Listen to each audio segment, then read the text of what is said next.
नमस्कार जी, मैं सत्येंद्र कुमार स्वागत करता हूं मेरे सभी प्यारे दोस्तों का आप ही के अपने YouTube चैनल शेयर मार्केट की नॉलेज में। आज के वीडियो में हम जानेंगे स्टॉक का वैल्यूएशन किन परिस्थितियों में नज़र का धोखा हो सकता है, क्यों बहुत बेहतरीन क्वालिटी के शेयर मार्केट में कौड़ियों के भाव पर मिलते हैं फिर भी हम उन्हें खरीदने से डरते हैं, और बहुत अच्छी क्वालिटी के शेयर मार्केट में बहुत सस्ते भाव में मिल रहे होते हैं फिर भी हम उन्हें क्यों पहचान नहीं पाते। और वो सीक्रेट तरीका जिसको जान लेने के बाद आप खुद से जान सकेंगे कि किस स्टॉक में निवेश करने का सही समय और सही प्राइस क्या है, और आपको सीधे सीधे पता लग जाएगा कि क्या स्टॉक बहुत ज़्यादा सस्ता है या फिर बहुत ज़्यादा महंगा है। पर वीडियो शुरू करने से पहले मेरी आप सभी से गुजारिश है कि कृपया करके वीडियो को पूरा देखिएगा, क्योंकि कोई भी स्ट्रेटजी या कोई भी ट्रिक्स केवल 5-6 मिनट या 7-8 मिनट के वीडियो में कवर कर पाना बहुत मुश्किल होता है दोस्तों। और बहुत से लोग केवल वीडियो की लेंथ देखकर ही बीच बीच में से स्किप करके देखते हैं या फिर आधा अधूरा वीडियो छोड़कर भाग जाते हैं। तो उन सभी लोगों से मेरी गुजारिश है कि यदि आप में पेशेंस नहीं है और आप वीडियो को पूरा देखकर स्ट्रेटजी सीख नहीं सकते, तो आपके लिए बेहतर होगा कि आप वीडियो को अभी स्किप कर दें। क्योंकि दोस्तों, यदि आप शेयर मार्केट में वाकई में कमाना चाहते हैं और आप यूट्यूब पे वीडियो इस उम्मीद में देखते हैं कि काश कोई ऐसा वीडियो मेरे हाथ लग जाए जिससे कि मैं शेयर मार्केट को वाकई में सीख सकूं, तो ये वीडियो आप ही के लिए है। और मेरा आपसे दावा है दोस्तों कि यदि आपने ये वीडियो पूरी तरह और पूरा अच्छी तरह से देख समझ कर सीखा तो आपको अपनी ट्रेडिंग या फिर इन्वेस्टिंग में हेल्प ज़रूर मिलेगी। और हाँ, वीडियो पूरा देखने के बाद यदि आपको वीडियो अच्छी लगती है तो इसको अधिक से अधिक ज़रूरतमंद लोगों तक शेयर ज़रूर करें, वीडियो को लाइक करें और अपने वैल्यूएबल कमेंट बॉक्स में ज़रूर लिखें। मुझे आप सभी के कमेंट्स का बेसब्री से इंतज़ार होगा। और हाँ, यदि आप हमारे चैनल पर नए हैं तो हमारे चैनल को ज्वाइन करके ऑल बेल नोटिफिकेशंस पर क्लिक करके सभी नोटिफिकेशंस को ऑन कर दीजिएगा, जिससे कि इस चैनल पर आने वाले सभी वीडियो अपडेट आप तक सबसे पहले पहुंचें। इसके साथ साथ वीडियो को एक बड़ा सा थम्स अप दीजिएगा यदि आपको वीडियो अच्छी लगती है, और अगर आपको वीडियो अच्छी नहीं लगती दोस्तों तो डिसलाइक करिएगा, कोई दिक्कत नहीं है। लेकिन आपके लाइक से मुझे भी मोटिवेशन मिलेगा आगे भी इसी तरह की मोटिवेटिंग वीडियो बनाने के लिए। तो चलिए फ्रेंड्स, जल्दी से वीडियो को शुरू करते हैं।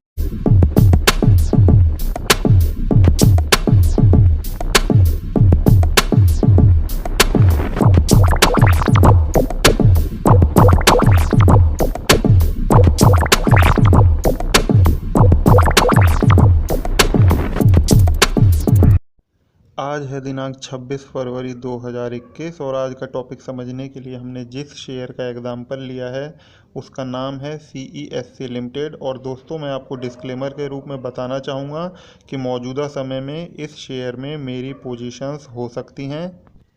CESC लिमिटेड का मौजूदा भाव है 614 रुपये 50 पैसे। और आइए जानते हैं अभी हाल फिलहाल में कुछ मशहूर ब्रोकरेज हाउसेज ने इसके क्या टारगेट प्राइस दिए हुए हैं।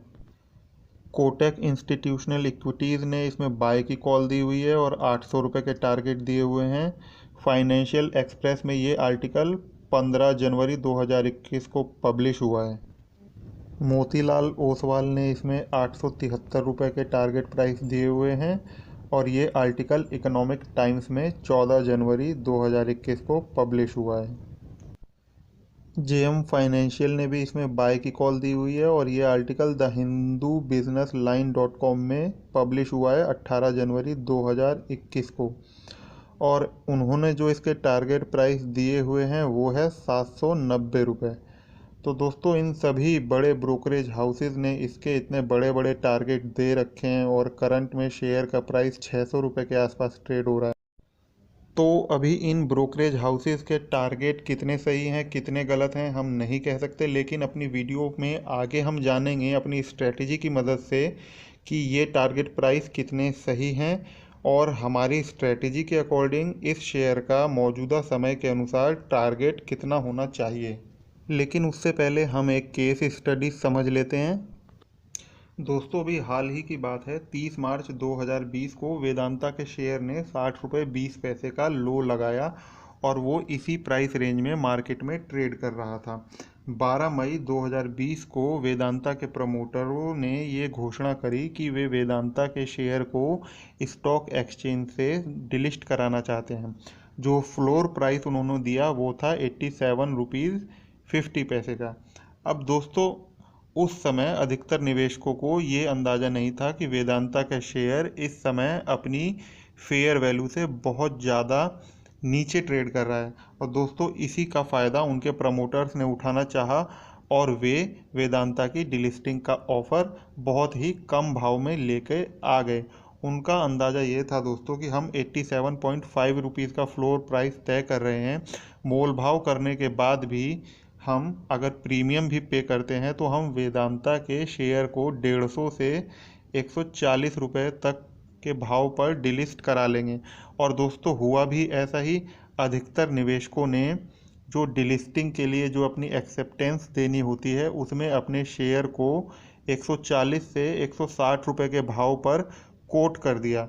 पर दोस्तों, एक दिग्गज निवेशक LIC, जिसकी मौजूदा समय में वेदांता में 6.27% की होल्डिंग थी, उन्होंने अपने शेयर को 320 रुपये के प्रीमियम प्राइस पर कोट करके ये कह दिया कि वे 320 रुपये से नीचे उसके प्रमोटरों को एक भी शेयर नहीं देने वाले। और दोस्तों, LIC की वजह से ही वेदांता की डिलिस्टिंग फेल हो गई। अब दोस्तों, वेदांता के शेयर में इतनी ज़्यादा वैल्यू थी, उस समय तक अधिकतर निवेशक ये फाइंड आउट नहीं कर पाए थे। और दोस्तों, हुआ भी ऐसा ही, डिलिस्टिंग फेल हो गई। वेदांता के शेयर ने उसके बाद 88 से 89 रुपये का लो लगाया और आज की डेट में दोस्तों वेदांता का शेयर 200 प्लस पर ट्रेड कर रहा है। दोस्तों, 2015 में SR ग्रुप ने SR ऑयल प्राइवेट की डिलिस्टिंग कराई थी, जिसके लिए उन्हें ऑफर प्राइस से 146% अबोव का प्रीमियम प्राइस इन्वेस्टर्स को पे करना पड़ा था। और दोस्तों, इसके साथ साथ अभी 2019 में ही लिंडे इंडिया की डिलिस्टिंग फेल हो गई थी, क्योंकि उनके इन्वेस्टर्स ने जो ऑफर्ड प्राइस कंपनी ने उन्हें दिया था उसके अगेंस्ट 517% अबोव प्रीमियम प्राइस की डिमांड करी थी, जिसके चलते लिंडे इंडिया की डिलिस्टिंग का ऑफ़र 2019 में फेल हो गया था। दोस्तों, इन सब एग्जाम्पल से हम समझ सकते हैं कि स्टॉक एक स्पेकुलेटिव एसेट है। स्टॉक प्राइस बहुत ज़्यादा अंडर वैल्यूड भी हो सकता है या बहुत ज़्यादा ओवर प्राइस्ड भी हो सकता है। अब जब स्टॉक बहुत ज़्यादा अंडर वैल्यूड होता है, यदि हम उस समय उसको पहचान लें और स्टॉक के फंडामेंटल्स बहुत अच्छे हों या वो बहुत ही अच्छी क्वालिटी का शेयर हो, तो वहाँ से उसके नीचे गिरने की संभावना बहुत कम होती है और ऊपर जाने की संभावना बहुत अधिक होती है। इसी तरह से यदि स्टॉक बहुत ही ज़्यादा ओवर प्राइस्ड जोन में हो तो वहाँ से स्टॉक के गिरने की संभावना बहुत अधिक होती है। दोस्तों, इससे हम ये कंक्लूड कर सकते हैं कि स्टॉक हमेशा अपनी फेयर वैल्यू पर ट्रेड कर रहा हो, ऐसा नहीं है। अधिकतर समय स्टॉक अपनी फेयर वैल्यू से बहुत ज़्यादा ऊपर या फिर बहुत ज़्यादा नीचे भी ट्रेड कर सकता है। यदि हम अच्छी क्वालिटी के शेयर को उसकी फेयर वैल्यू से नीचे पहचान कर सही समय पर उसमें निवेश करें तो मीडियम टू लॉन्ग टर्म में वह शेयर हमको बहुत अच्छा प्रॉफिट कमाकर दे सकता है। पर दोस्तों, सबसे बड़ी समस्या भी तो यही होती है कि स्टॉक की फेयर वैल्यू यानी कि इंट्रिंसिक वैल्यू कैसे पता की जाए, क्योंकि फेयर वैल्यू कैलकुलेट करने के लिए फाइनेंशियल स्टेटमेंट्स जैसे balance sheet, profit and loss account, cash flow statement आदि की नॉलेज होनी चाहिए। इसके साथ साथ जिस कंपनी की फेयर वैल्यू कैलकुलेट करनी होती है उसकी मार्केट में डिमांड क्या है, उसके बिजनेस की एक्सपेक्टेड फ्यूचर ग्रोथ क्या होगी, कस्टमर बेस क्या है, मैनेजमेंट की एफिशिएंसी क्या है, इन सब को जानने के लिए तरह तरह के सर्वे किए जाते हैं, जिसके लिए बड़े बड़े फाइनेंशियल एक्सपर्ट्स की मदद ली जाती है और सर्वे करने के लिए मैन पावर की भी ज़रूरत होती है। इसलिए केवल बड़े बड़े ब्रोकरेज हाउसेज या फंड हाउसेज ही इंट्रेंसिक वैल्यू कैलकुलेट कर पाते हैं और उसके आधार पर अंडर वैल्यूड शेयर में इन्वेस्टमेंट करके बहुत ही बड़ा प्रॉफिट जनरेट करते हैं। और दोस्तों, यही कारण है कि अधिकतर रिटेल निवेशक किसी भी बहुत ही अच्छी क्वालिटी के शेयर में जब वह अपनी इंट्रिंसिक वैल्यू से बहुत ही कम भाव पर यानी कि कौड़ियों के भाव पर मार्केट में ट्रेड कर रहा होता है, तब भी उसमें निवेश करने से डरते हैं कि कहीं ये शेयर मेरे निवेश के बाद और न गिर जाए, या फिर कहीं मैं इसमें निवेश करके फंस तो नहीं जाऊंगा। और यही कारण है दोस्तों कि जब बहुत ही अच्छी क्वालिटी का शेयर बहुत ही सस्ते भाव में भी मार्केट में उपलब्ध होता है तो हमारी आंखें उसको पहचान नहीं पाती, क्योंकि हमें वैल्यू इन्वेस्टिंग का सही कॉन्सेप्ट ही नहीं पता। तो दोस्तों बने रहिए मेरे साथ इस वीडियो में, मैं आपको सिखाऊंगा कि कैसे आपको वैल्यू इन्वेस्टमेंट को पहचानना है और सही समय पर सही भाव पर शेयर में अपनी पोजीशन बनाकर लॉन्ग टू मीडियम टर्म में वेल्थ जनरेट करनी है। अब दोस्तों आपको स्क्रीन पर CESC लिमिटेड का ईयरली बेसिस का डाटा दिखाई दे रहा होगा, जिसमें कि हिस्टोरिकल प्राइस दिखाई दे रहे हैं ईयर वाइज 2020, 2019, 2018, 2017, 16 और 2015 के। इसी के साथ साथ ईयर वाइज आपको EPS का डाटा और PE रेशो का डाटा भी दिखाई दे रहा होगा, जो कि ईयर वाइज है। और ये दोस्तों डाटा हमने कहाँ से डाउनलोड किया है, चलिए जानते हैं। तो दोस्तों हम आ गए हैं investing.com पे और यहाँ पे हम सर्च कर लेते हैं CESC लिमिटेड का चार्ट। और दोस्तों इस पे आने के बाद पे हमें क्लिक करना है हिस्टोरिकल डाटा पे और इस तरह की विंडो आपके सामने खुल जाएगी। यहाँ पे दोस्तों आपको डेली की जगह मंथली सेलेक्ट करना है और प्राइस जोन में दोस्तों स्टार्ट डेट में आपको पिछले जितने साल का भी प्राइस चार्ट चाहिए आप सेलेक्ट कर सकते हैं। तो हालांकि यहाँ पे सन 2012 से चार्ट अवेलेबल है, तो हम वहाँ से भी सन 2012 से भी इसका प्राइस चार्ट मंथली लेवल पे निकाल सकते हैं, लेकिन फ़िलहाल हम 2015 से इसका प्राइस कैलकुलेट कर लेते हैं, क्योंकि पिछले 5-6 साल का प्राइस डाटा भी काफ़ी होता है। अगर पिछले 5-6 साल का प्राइस डाटा अवेलेबल नहीं है तो आप जितने भी समय का अवेलेबल है 2-3 साल का सफिशिएंट होता है, लेकिन 5-6 साल का आप कर लें तो ज़्यादा बेटर रहेगा। तो यहाँ पे हमने 1 अप्रैल से प्राइस को सेलेक्ट कर लिया, 1 अप्रैल 2015 हमने सेलेक्ट कर लिया है दोस्तों। और यहाँ पे हम इसको प्राइस को सेट कर देते हैं और इसके बाद एंड डेट में आप जहाँ तक का भी डाटा डाउनलोड करना चाहते हैं वहाँ पे सेलेक्ट कर लीजिए और इसके बाद यहाँ से हिस्टोरिकल डाटा को एरो पे क्लिक करके आप डाउनलोड कर सकते हैं। अब दोस्तों हम टिकल टेप की साइट पे आ गए हैं और यहाँ से हम CESC लिमिटेड का जितने भी प्राइस टाइम का हमको EPS चाहिए यानी कि अर्निंग पर शेयर का डाटा हमें चाहिए एनुअल बेसिस पे, तो हम टिकल टेप की साइट पे आके यहाँ से ईज़िली डाउनलोड कर सकते हैं। तो हमें पिछले सन 2015 से CESC लिमिटेड का अर्निंग पर शेयर का डाटा चाहिए। तो यहाँ पे हम फाइनेंशियल ट्रेंड में आके और यहाँ से अर्निंग पर शेयर का डाटा एनुअल बेसिस पर नोट डाउन कर लेंगे, जो कि यहाँ पे इजीली आपको मिल जाएगा इस साइट पे आने के बाद। तो सन 2020, 2019, 2018 और इसके साथ साथ 2016, 17 और 2015 तक का EPS यहाँ पे आपको ईज़िली मिल जाएगा। हालांकि उससे पहले के साल के भी EPS यहाँ पे अवेलेबल है, पर हम 2015 से ही कैलकुलेशन कर रहे हैं। पिछले 5-6 साल का डाटा सफिशिएंट होता है, आप चाहें तो 2012 से भी इसको कैलकुलेट कर सकते हैं।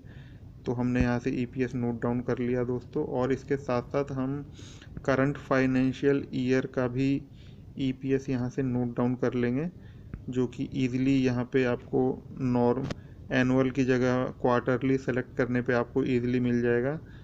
तो हम टिकल टेप की साइट से ही EPS क्वार्टरली बेसिस पे भी सेलेक्ट करके नोट डाउन कर लेते हैं। अब दोस्तों आपको स्क्रीन पर 2015, 16, 17, 18, 19 और 20 का ईयरली प्राइस अप्रैल मंथ का और उनके अगेंस्ट अर्निंग पर शेयर जो कि ईयरली बेसिस पे है दिखाई दे रहा है, और इसके अगेंस्ट PE रेशो हमने कैलकुलेट कर लिया है। और दोस्तों अगर आपको पीई रेशो का कॉन्सेप्ट नहीं पता तो मुझको बता दीजिएगा, मैं अगली वीडियो में आपको ये पूरी तरह से डिटेल्ड वीडियो बनाकर क्लियर कर दूंगा। और दोस्तों पीई रेशो को फिगर को अगर हम ध्यान से देखें तो 2015 का पीई रेशो 35.74 है, जो कि अन्य ईयर्स की तुलना में बहुत ज़्यादा है। तो ये हमारी कैलकुलेशंस में फिट नहीं बैठता, इसलिए हम इसको स्किप कर देंगे।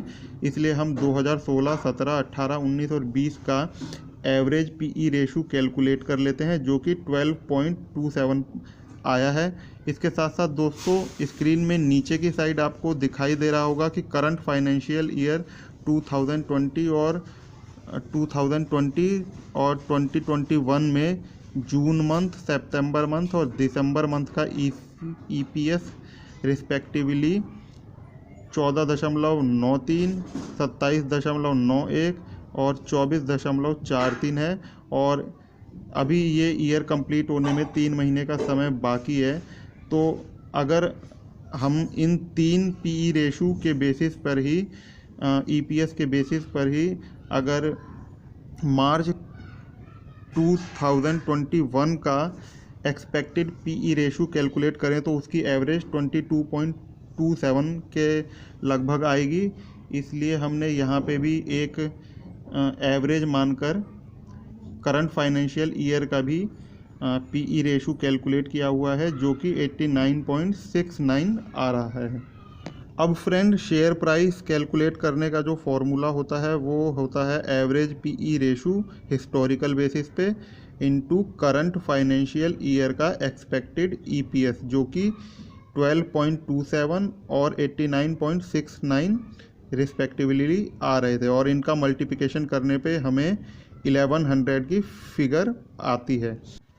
अब दोस्तों आप हिस्टोरिकली देख सकते हैं कि शेयर का पीई रेशो हाईएस्ट 35.74 था और उसके बाद ये 18, 15, 9 और इस समय 6.71 जो कि लोवेस्ट है पर ट्रेड कर रहा है।